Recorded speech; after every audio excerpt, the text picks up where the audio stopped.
სრულიად საქართველოს კათოლიკოს პატრიარქის, მცხეთა თბილისის მთავარეპისკოპოსის და ბიჭვინთისა და ცხუმ-აფხაზეთის მიტროპოლიტის, უწმინდესისა და უნეტარესის, ილია მეორის აღსაყდრებიდან 37 წელი გავიდა. საიუბილეო თარიღთან დაკავშირებით სვეტიცხოვლის საპატრიარქო ტაძარში საღვთო ლიტურგია საქართველოს ეკლესიის მწყემს მთავარმა, წმინდა სინოდის წევრებთან ერთად აღავლინა. ღვთისმსახურების დასრულების შემდეგ კათოლიკოს პატრიარქმა ტაძარში შეკრებილი მრევლი დალოცა და სრულიად საქართველოს უფალს შეავედრა. ჩვენთან არის ღმერთი.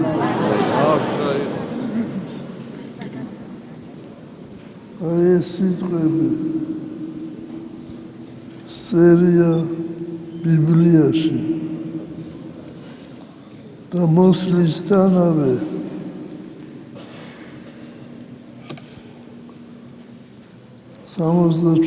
წელს 25 დეკემბერს მე ვგრძნობდი, რომ ჩვენთან არის ღმერთი. მე ვგრძნობდი, ვხედავდი იმ გაჭირვებას, რომელშიც იყო საქართველო და ჩვენი ეკლესია. ამავე დროს მე ვხედავდი, რომ ძალიან ახლოს ვიყავით ჩვენ ღმერთთან და ღმერთი იყო ჩვენთან.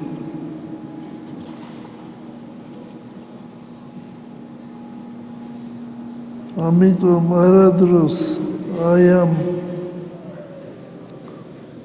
37 წლის მანძილზე არადროს სასოწარკვეთილება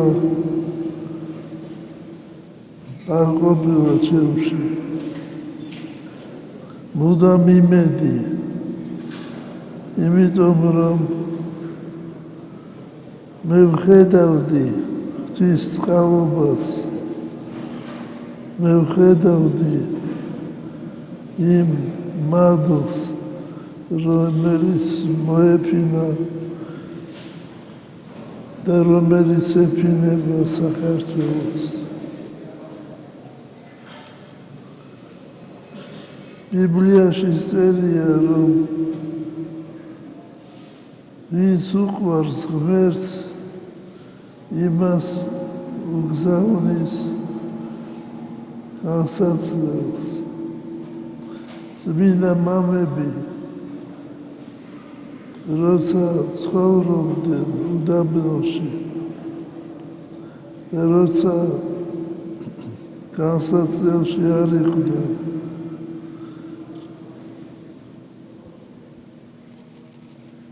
სუხდნენ, რომ ღმერთმა დაგვივიწყაო.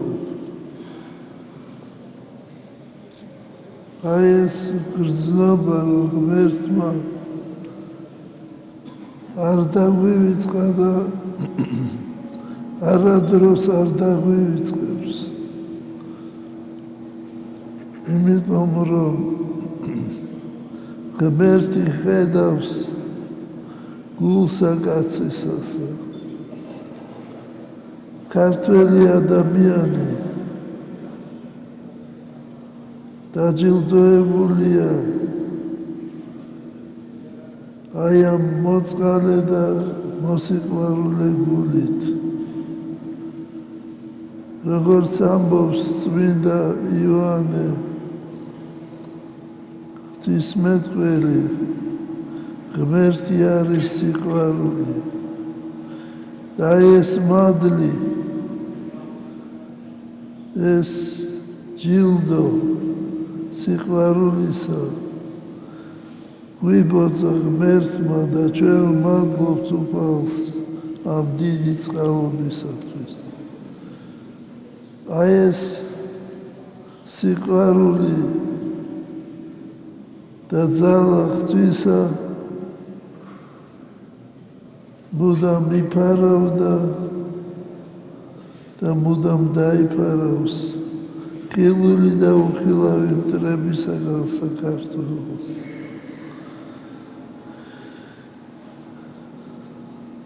რა თქმა უნდა, ეს 37 წელი ეს მართლა იყო მზიანი ღამე. ღამე იყო, მაგრამ მზეს ხედავდით. იმედს ხედავდით. და ჩვენ მადლობთ უფალს აი ამ იმედისათვის. წყალობა ღვთისა, მადლი ღვთისა, მუდამ ვიფარავდა ჩვენ და მუდამ დაგვიფარავს ჩვენ. ჩვენ შევთხოვთ უფალს მადლი ღვთისა და სიყვარული და სიხარული მოეფინოს საქართველოს მეოხებით და ყოვლად წმინდის ღვთისმშობლისა. ამინ.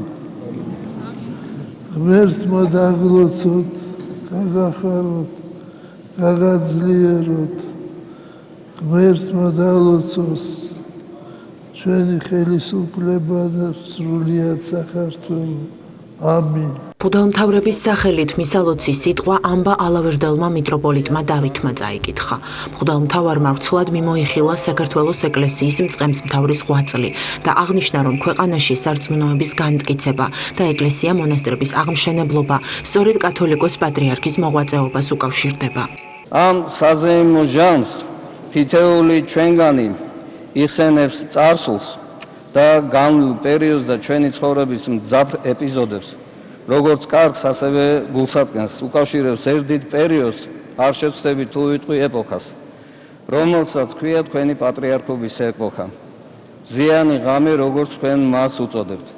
ჩვენ ამ ღამეში დიდმაც და პატარამაც ვიარეთ და თქვენი კურთხევით წყემსმა კეთილმა უფლის სავენახის ჭეშმარიტმა მუშაკმა მზიან ნათელში მოგვიყვანა. თქვენ წინ გაიარა მრავალმა სულმა, მათ შორის თითეული ჩვენთაგანის და თქვენმა სიყვარულმა, თქვენი მშობლების ოჯახში დანერგილმა სათნოებებმა, რითაც თქვენ იკვებებოდით. თქვენმა მამობრივმა სიყვარულმა გამოგვატარა და ერთად შევქვრივა, ვით ვენახი ნაყოფის მომცემი, ზოგი 10-ით, ზოგი 30-ით, ზოგი 100-ით. მე-20 საუკუნის 50-იან წლებში თქვენს სულს ხასიათს 1933 წლიდან 1950 წლამდე საქართველოს ისტორიის გმირ მეფეთა და წმინდანთა ცხოვრება თხრობანი ასაზრდოებდა, რაც პატარა ყმაწვილის გულს სიხარულით ავსებდა და მშობელი კუთხის მონატრებას აძლიერებდა.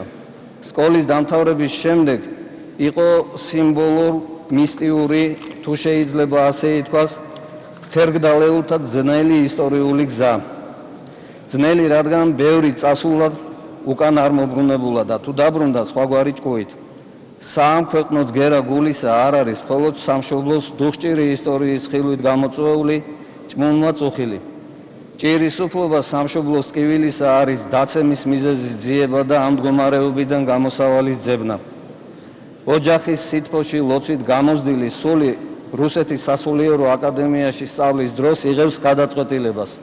ცხოვრება მიუძღვნას ღმერთს და მონაზვნად აღიკვეცოს. 1957 წლის 16 აპრილს პირველი დიდი გაბედული ნაბუჯი გადადგმულია. გამოწვევა ამ ძალთა მიმართ უთანასწორო ბრძოლაში შესვლა, რომლებიც აშკარად უფარულად დღევანდლამდე იბრძვიან. მელქისედეკ მესამის ლოცვა-კურთხევით მეუფე ზინორმა ალექსანდრე ნეველის ეკლესიაში ირაკლი შიოლაშვილი მონაზვნად აღკვეცა და უწოდა სახელი ილია. მოციქულთა სწორის, ქართველთა განმანათლებლის, წმინდა მინოს კანდელიდან ხატზე მთხოვისას მონაზონ ილიას ზეთი გადაესხა. შემდეგ 1959 წლის 10 მაისი ალექსი პირველმა მღვდელმონაზვნად აკურთხა იეროდიაკონ ილიამ სამშობლოსა და დედა ეკლესიის ჭირვარამის სამკურნალოდ. რუსეთიდან თქვენ წერთ პატრიარქ მელქისედეკ მესამეს წერილს, სადაც სამწუხარო სინამდვილეს აღწერთ და თქვენეულ გეგმა პროგრამას თავაზობთ. ამონაწერი თქვენი წერილიდან. თქვენო უწმინდესობა გვაკურთხეთ. აქ ჩვენს წრეში ვრცელდება ხმები იმის შესახებ, რომ საქართველოს ავტოკეფალია თითქოს დასასრულს უახლოვდება. რადგან მთელი რიგი ეპარქიები უმოქმედოდ მღვდელმთავრების გარეშეა და არც არსებობს სათანადო კანდიდატი. საქართველოს მართლმადიდებელი ეკლესიას არ აქვს სემინარია, გამომცემლობა, საეკლესიო მუზეუმი, წიგნსაცავი, ბიბლიოთეკა. ლაპარაკია იმის შესახებ, რომ ცხუმ-აფხაზეთის ეპარქიაში არ იქნება დანიშნული ახლად ნაკურთხი ქართველი მღვდელმთავარი. საქართველოს СССР ხელისუფალ არსებული წესის დაცვით მატერიალური შესაძლებლობების ფარგლებში წარედგინოს წერილობითი სახის განაცხადი. საქართველოს ავტოკეფალური სამოციქულო ეკლესიის სასიცოცხლო საკითხების შესახებ და ენერგიულად იქნას მოთხოვნილი პირველ რიგში სემინარია, არა კურსების გახსნა, საჭირო ლიტერატურის გამოცემის, საეკლესიო მუზეუმის, წიგნსაცავის დაარსების, გელათის, წილკნის, ნიკორწმინდის, ყაზბეგის, ანანურის, გორის ეკლესიებში ღვთისმსახურების უფლების აღდგენა განახლების შესახებ. ქართველი ერის სიამაყე, სიწმინდე და დიდება სვეტი ცხოველი არა მარტო ჩვენი ხალხის, არამედ უცხოელთა ყურადღებასაც იმსახურებს. და ამის გამო მის წმინდა მიდამოებში თქვენი ლოცვა-კურთხევით საეკლესიო მუზეუმ წიგნსაცავის გახსნა ყოველმხრივ გამართლებული იქნება. ციტატის დასასრული. უკვე უცხოობაში მყოფს ქვეყნის სიძლიერე, სიმტკიცე, მცხეთასვეტი ცხოველი გიჩანთ გასაჭირიდან გამოსავლად. რადგან თუ დავივიწყებთ საიდან მოდივარ და რანი ვართ, აღარ გვექნება უნარი თვითყოფადი თანასწორით თანაარსებობისა. განათლება და მხოლოდ ცოდნაზე დამყარებული აზრი ერის ქვეყნის დახმარებისა, გამოფხიზლებისა გახდა სამოქმედო წესდება თქვენი შრომისა და მოღვაწეობისა. ახალი ათინა და ახალი იერუსალიმი გახდა გამარჯვების სიმბოლო ბაირაღი, კავშირი წარსულ დიდ ისტორიასთან და ახალ მომავალ საქართველოსთან. საძირკვლად დადებული ეს ქვა სხვა დანარჩენი ზედნაშენი საწინდარია. სემინარია, აკადემია, საეპარქიო სკოლები, მოხუცებულთა სახლები, ბავშვთა სახლები, ბეჭდა, გამომცემლობა, მშენებლობა, არქიტექტურა, ხატწერა, ქვაზე-თლა, გალობა, საეკლესიო კედლის მხატვრობა, ქარგვა და სხვა მრავალი, რისი მხოლოდ ჩამოთვლაც კი შორს აგვიყვანს. ძნელბედობისას ბრძნული სიტყვა, შვიდგზის ლოცვა, თავდამდაბლობით დადებული მოთმინების მაგალითი, უცხოეთთან ურთიერთობა, საეკლესიო სივრცე ოჯახში ძმური, სამართლიანი მოზომილი სიტყვა და საქმე და კიდევ სხვა მრავალი. ჩვენთვის ძვირფასია თქვენგან სოვნა მრავალი წმინდა ადგილებისა. გონების თვალით სინას თავს იყოფებით ყოველთვის. მაღალი დასაჯდომელი სინას წესითა და ტრადიციით გაწყობილი დიდ სამებაში.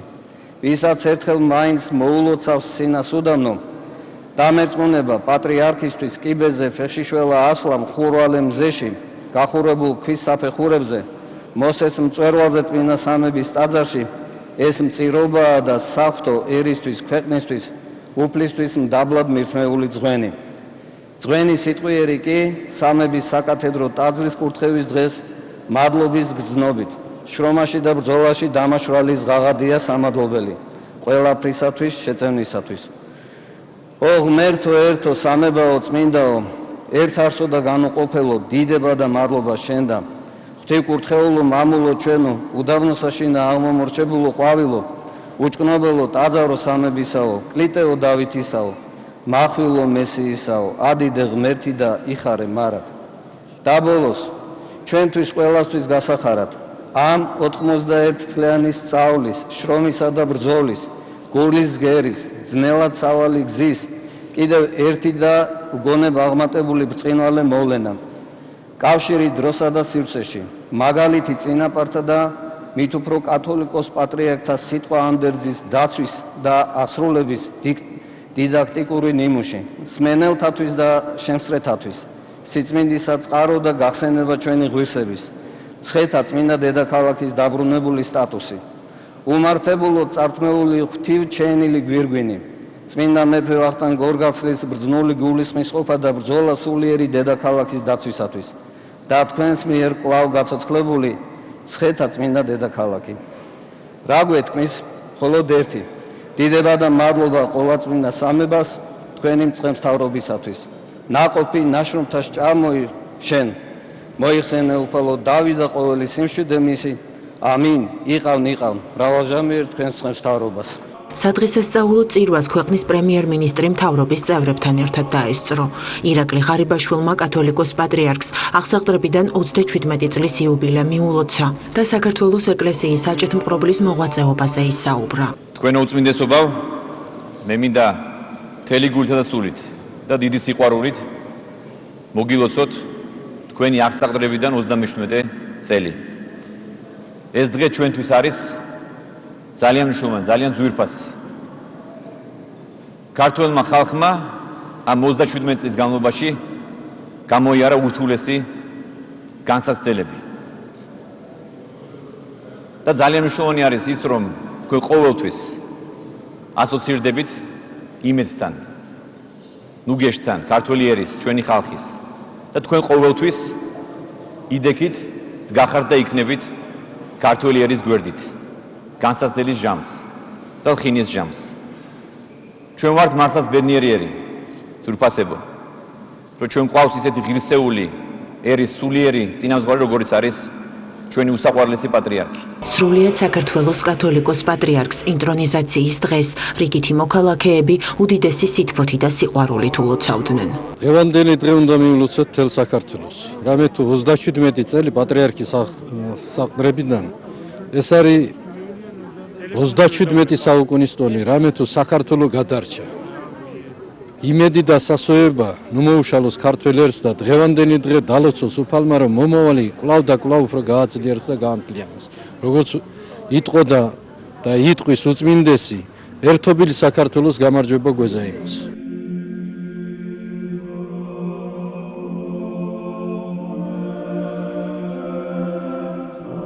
სვეტიცხოვლის საპატრიარქო ტაძარში, სადაც უდიდესი სიწმინდე, უფლის კვართი განისვენებს, საუკუნეების მანძილზე სრულდებოდა საქართველოს პატრიარქების, ეპისკოპოსებისა და მეფეების კურთხევა. 1977 წლის 25 დეკემბერს, სწორედ აქ შედგა სრულიად საქართველოს კათოლიკოს პატრიარქის, უწმინდესისა და უნეტარესის ილია მეორის ინტრონიზაცია.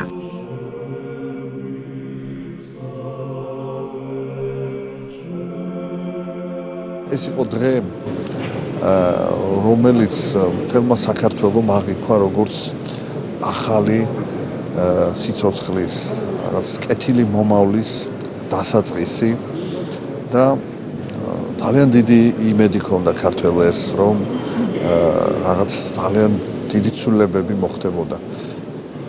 აი საოცარი მოლოდინები იყო საქართველოს მაშინ პირველი რაც თავარი აკლდა ეს იყო დამოუკიდებლობა, რომელსაც ოცნებობდა და მაშინ თითქმის აი იმედიც კი არ ჰქონდა, რომ ეს და აი პატრიარქთან იყო დაკავშირებული დამოუკიდებლობაც, ეროვნული სულიერი სიჯანსაღის აღდგენა, ყველაფერი კარგი იყო დაკავშირებული. მას შემდეგ 37 წელი გავიდა. საქართველოს ეკლესიის მწყემსმთავრის საზრონავს დღემდე როგორც ყოველთვის სარწმუნოების განმტკიცება და ერის გამთლიანება წარმოადგენს. მთელი ამ ხნის მანძილზე კათოლიკოს პატრიარქის ლოცვა-კურთხევით ქართველი ერის სულიერ ცხოვრებაში უმნიშვნელოვანესი ცვლილებები მოხდა. 1988 წელს საქართველოს ეკლესიის საჭეთმყრობლის თაოსნობით მცხეთის სასულიერო სემინარია თბილისში გადმოვიდა და დაარსდა სასულიერო აკადემია სემინარია. ქვეყნის სხვადასხვა კუთხეში გაიხსნა სასულიერო სასწავლებლები. კათოლიკოს პატრიარქის ლოცვა-კურთხევით საუკუნეების შემდეგ კვლავ აღდგა და ფუნქციონირება განაგრძეს გელათის სასულიერო და მეცნიერებათა აკადემიებმა. 1990 წელს უწმინდესისა და უნეტარესის დაუღალავი მოღვაწეობით მსოფლიოს საპატრიარქომ საქართველოს ეკლესიის ავტოკეფალურობის აღდგენა ოფიციალურად ცნო. ამავე წლის 4 მარტს კონსტანტინოპოლის მთავარეპისკოპოსმა და მსოფლიო პატრიარქმა ყოვლადუწმინდესმა დიმიტრიოსმა საზეიმო ვითარებაში გადასცა სრულიად საქართველოს კათოლიკოს პატრიარქს საქართველოს მართლმადიდებელი ეკლესიის ავტოკეფალიის ცნობისა და მტკიცების სიგელები. მაშინ საქართველოს ეკლესიის მეთაურმა ამ დღეს ქართული ეკლესიის დამოუკიდებლობის საზეიმო და საბოლოო აღიარება უწოდა. დღეს ასეთი დევნილი ეკლესია, რომელმაც მე-20 საუკუნეში ასეთი ძალაუფლება გამოიარა, დღეს მსოფლიო მართლმადიდებელ ეკლესიათა შორის გამოირჩევა საოცარი ზრდით, რევლის საოცარი სარწმუნოებით, გზნებარებით და ამას აღიარებს მსოფლიოს ყველა ეკლესია და ეს არის ყველაფერი რასაკვირველია ღვთის მოწყალება, მაგრამ ეს მოწყალება ჩვენ მივიღეთ უფლისაგან მისი უწმინდესობის ხელით, მისი უწმინდესობის საშუალებით, რაც საჭიროებდა წარმოუდგენელად მტკიცე სარწმუნოებას, წარმოუდგენელად უსაზღვრო სიყვარულს და თავგანწირვას. და აი 37 წელია ჩვენ ამის მაგალითს ხედავთ და რაც დრო გადის ეს კიდევ უფრო მატულობს და ხანდახან მოგეჩვენება რომ უწმინდესი დაიღალა, მაგრამ ბოლოს წუნდებით რომ ის ყველაზე უფრო ძლიერია, ყველაზე უფრო გამძლეა და ყველაზე უფრო მეტ სიყვარულს ატარებს და ამით ვამდიდრებს, განაახლებს ქართველ ერს, ის შეიძლება ითქვას გვაძლევს თავის სიცოცხლეს და სანაცვლოდ იღებს ჩვენს უძლურებას, მაგრამ შემდეგ ის განახლდება სულიერად, აღდგება ღვთისმადლით და ისევ გვიბრუნებს ამ სიცოცხლეს. აი ესეთია დღევანდელი დღის მნიშვნელობა და ბედნიერია საქართველო ამ წყალობისათვის, მადლობთ ღმერთს ამ წყალობისათვის და უწმინდესის მოვლენებისათვის და მადლობთ უწმინდეს, რომ მან აი ეს დიდი ჯვარი, უმძიმესი ჯვარი ფერისცვალებისა, საქართველოს ეკლესიის და ერის ფერისცვალებისა, აი ესე საოცრად მიაქვს და ყოველდღიურად აღასრულებს აი ამ მისიას. კათოლიკოს პატრიარქის ლოცვა-კურთხევით ქართულ ენაზე გამოიცა ბიბლია, საღვთისმეტყველო კრებულები და სხვადასხვა პერიოდული გამოცემა. შეიქმნა საპატრიარქოსთან არსებული ხუროთმოძღვრების ცენტრი, დაარსდა სხვადასხვა სასულიერო თემაზე მომუშავე სამეცნიერო დაწესებულებები. 37 წლის მანძილზე მნიშვნელოვნად გაიზარდა საქართველოს ეკლესიის ეპარქიათა რიცხვი, აშენდა არაერთი ახალი ტაძარი, მოხდა ახლად შერაცხილი წმინდანების კანონიზაცია, აიგო ყოვლადწმინდა სამების საპატრიარქო ტაძარი.